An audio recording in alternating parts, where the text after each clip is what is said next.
Hello friends, હવે આપણે second method જે છે લીફો મેથડ એમાં કેલ્ક્યુલેશન સ્ટાર્ટ કરીએ. આ જ સમમાં મેં ફીફો મેથડ પણ સમજાવેલી છે, તો એ વિડીયો પણ ખાસ જોઈ લેજો.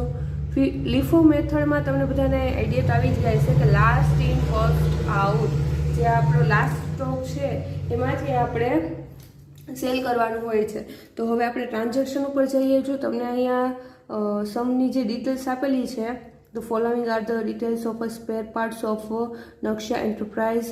Month wise તમને ઇન્ફોર્મેશન આપેલી છે પરચેસ અને ઇશ્યુની. પરચેસ મતલબ જે માલ આવે છે તે, તો એ માલની એન્ટ્રી આપણે રિસિપ્ટમાં કરશું, અને જે ઇશ્યુ એટલે કે જે માલ સેલ કરીએ છીએ અથવા મેન્યુફેક્ચરિંગ કંપની કે જે છે એમાં મોકલીએ છીએ તો એ આવશે ઇશ્યુમાં, અને ટોટલ બેલેન્સ આપણે અહીંયા લખશું. હરેક ટ્રાન્ઝેક્શન પછી આપણે બેલેન્સ લખવાની રહેશે, અને તમારે આ સમ 3 મેથડથી ફાઇન્ડ આઉટ કરવાનો છે. તો ફીફો મેથડ પહેલાંના વિડીયોમાં મેં સમજાવી દીધું છે. હવે આપણે સેકન્ડ લીફો મેથડ જોશું. ફર્સ્ટ ટ્રાન્ઝેક્શન છે 1 જાન્યુઆરી ઓપનિંગ સ્ટોક નીલ, તો આ ટ્રાન્ઝેક્શનની કોઈ એન્ટ્રી જ નહીં થાય. 2 જાન્યુઆરી પરચેસ 100 યુનિટ્સ ₹300 પર યુનિટ, તો ડેટની કોલમમાં ડેટ લખવાની 2 જાન્યુઆરી. પરચેસ કરે છે તો આપણે રિસિપ્ટમાં લખશું કેટલા પરચેસ કરે છે, 100 યુનિટ્સ @300, તો quantity 100 unit, rate 300, total 30,000.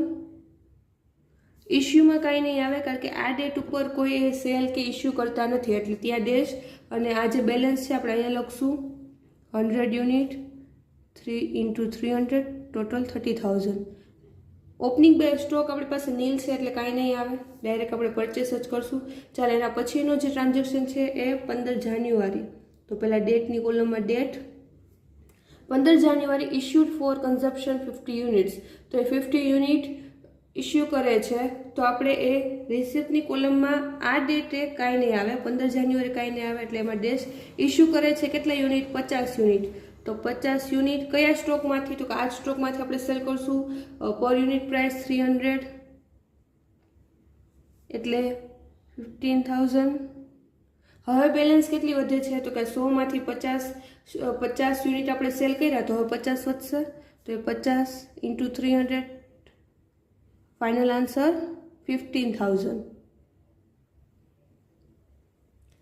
Okay, next transaction જોઈએ. ફેબ્રુઆરી 1 ફેબ્રુઆરી પરચેસ 200 યુનિટ ₹400 પર યુનિટ પ્રાઇસ, તો 1 ફેબ્રુઆરીએ પરચેસ કરે છે, તો પરચેસ કરશે તો આપણે રિસિપ્ટ મીન્સ તો તમને ખબર જ છે, આવકો, જે ધંધામાં આવક હોય તે લખવાની. એટલે આવકમાં શું છે, તો પરચેસ યુનિટ 200 યુનિટ છે, 200 યુનિટની પર યુનિટ પ્રાઇસ 400, ટોટલ આવશે 18,000. તો ઇશ્યુની કોલમમાં ડેશ કઈ તારીખે, 1 ફેબ્રુઆરી, અને બેલેન્સ આપણી પાસે 15 જાન્યુઆરીની બેલેન્સ આપણી પાસે છે કેટલા યુનિટ છે, 50, તો એ લખશું પહેલાં, અને પછી ટોટલ કરશું 15,000, 50 × 300 15,000. હવે આ બેલેન્સ પણ અહીંયા લખી નાખો, 200 × 400 બરાબર 18,000. તો આ આપણી લાસ્ટ બેલેન્સ છે 1 ફેબ્રુઆરીની, આપણી આ એક બેલેન્સ છે. હવે આપણે નેક્સ્ટ ટ્રાન્ઝેક્શન જોઈએ 2 ફેબ્રુઆરી, તો પહેલાં ડેટની કોલમમાં ડેટ. 2 ફેબ્રુઆરીએ ઇશ્યુડ ફોર કન્ઝપ્શન 100 યુનિટ, ચાલો 100 યુનિટ ઇશ્યુ કરે છે, તો આપણે રિસિપ્ટની કોલમમાં 2 ફેબ્રુઆરી કાંઈ નહીં આવે, ત્યારે આપણે ઇશ્યુ કરશું કેટલા, 100 યુનિટ ઇશ્યુ કરશું. તો 100 યુનિટ આપણે કઈ રીતે ઇશ્યુ કરશું, જેમ ફીફો મેથડમાં આપણે 50 યુનિટ સેલ કર્યા હતા, પછી આપણે 200માંથી 50 કર્યા હતા. આમાં લાસ્ટ ઇન ફર્સ્ટ આઉટ, લીફો મેથડનો મતલબ થાય લાસ્ટ સ્ટોક છે એમાંથી ઇશ્યુ કરવાનો, એટલે આપણે લાસ્ટ સ્ટોક શું છે 200, તો 200માંથી 100 ઇશ્યુ કરશું, અને પર યુનિટ પ્રાઇસ 400, ટોટલ આવશે 14,000. ડન. તો 200માંથી આપણે 100 યુનિટ સેલ કર્યા, 50 યુનિટ આપણે પાછા બેલેન્સમાં લખશું, 50 × 300, ટોટલ 15,000. 200માંથી 100 સેલ કરી દીધા, તો હવે 100 વધશે, તો એ લખશું 18,000. ડન. લાસ્ટ સ્ટોકમાંથી ઇશ્યુ કરવાના, એટલા માટે આપણે 200માંથી 100 ઇશ્યુ કરશું. ચાલો 2 ફેબ્રુઆરી પછી આવશે 20 ફેબ્રુઆરી. ચાલો 20 ફેબ્રુઆરી પર તમને શું કહે છે? 20 ફેબ્રુઆરીમાં તો પહેલાં આપણે ડેટ લખી લઈએ. 20 ફેબ્રુઆરી 20 ફેબ્રુઆરીએ ઇસ્યુ કરે છે 100 યુનિટ. તો 20 ફેબ્રુઆરી ઇસ્યુ થાય છે તો રિસિપ્ટની કોલમમાં કંઈ નહીં આવે. ટોટલ 100 યુનિટ સેલ થાય છે તો આપણે લાસ્ટ સ્ટોકમાંથી જ સેલ કરશું, ઇસ્યુ કરશું. 100 × 400 40,000. અહીંયા બી 40,000 આવશે. તો 100 × 400 40,000 ડન. ચાલો તો હવે આપણી પાસે પાછી બેલેન્સ કેટલી વધશે? તો કે 50 યુનિટ વધશે. તો 50 × 300 ટોટલ 15,000. ચાલો નેક્સ્ટ ડેટ જોઈએ 1 માર્ચ. ચાલો ડેટ લખો 1 માર્ચ. 1 માર્ચ પરચેસ 150 યુનિટ, પર યુનિટ પ્રાઇસ 50. તો આપણે રિસિપ્ટની કોલમમાં 150 × 50 7,500. ઇસ્યુની કોલમમાં આ ડેટ પર કાંઈ નહીં આવે. બેલેન્સ શું છે? તો પહેલાં આપણી પાસે 50 યુનિટ હતા તો એ નોટ ડાઉન કરો. પછી આપણે 150 યુનિટ છે એ લખો. ચાલો લાસ્ટ ટ્રાન્ઝેક્શન છે 15 માર્ચ. તો ડેટ લખી નાખીએ 15 March. Issue for consumption 100 unit. તો પહેલાં તો રિસિપ્ટની કોલમમાં કાંઈ નહીં આવે. ઇસ્યુ કરે છે એટલે ઇસ્યુની કોલમમાં 100 યુનિટ આપણે લખશું. તો 100 યુનિટ બટ કયા ટ્રાન્ઝેક્શનમાંથી? 50 યુનિટમાંથી કે 150માંથી?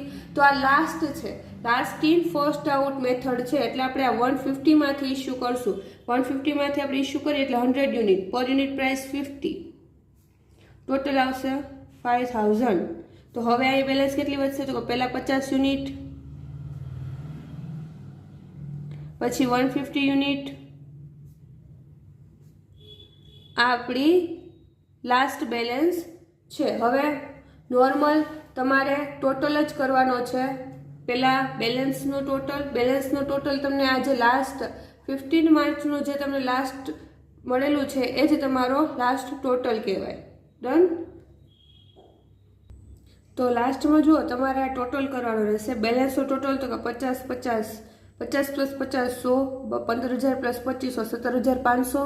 હવે ઇસ્યુ અને રિસિપ્ટમાં તમારે ક્વોન્ટિટી અને અમાઉન્ટનો ટોટલ કરવાનું. જેમ કે રિસિપ્ટમાં ક્વોન્ટિટીનો ટોટલ 450 છે અને ઇસ્યુમાં ક્વોન્ટિટીનો ટોટલ 350 છે. તો 450 - 350 તો 100 જ અહીંયા આવે છે. એવી જ રીતે તમારા રિસિપ્ટમાં અમાઉન્ટનો ટોટલ 1,17,500 થાય છે અને ઇસ્યુમાં 1 લાખ થાય છે. તો 1,17,500 - 1 લાખ એટલે 17,500 આવે છે. તો આવી રીતે તમારો લાસ્ટ જે આન્સર છે એ ટેલી પણ થઈ જશે. આઈ હોપ તમને આ વિડીયો ગમ્યો હશે. Thank you so much.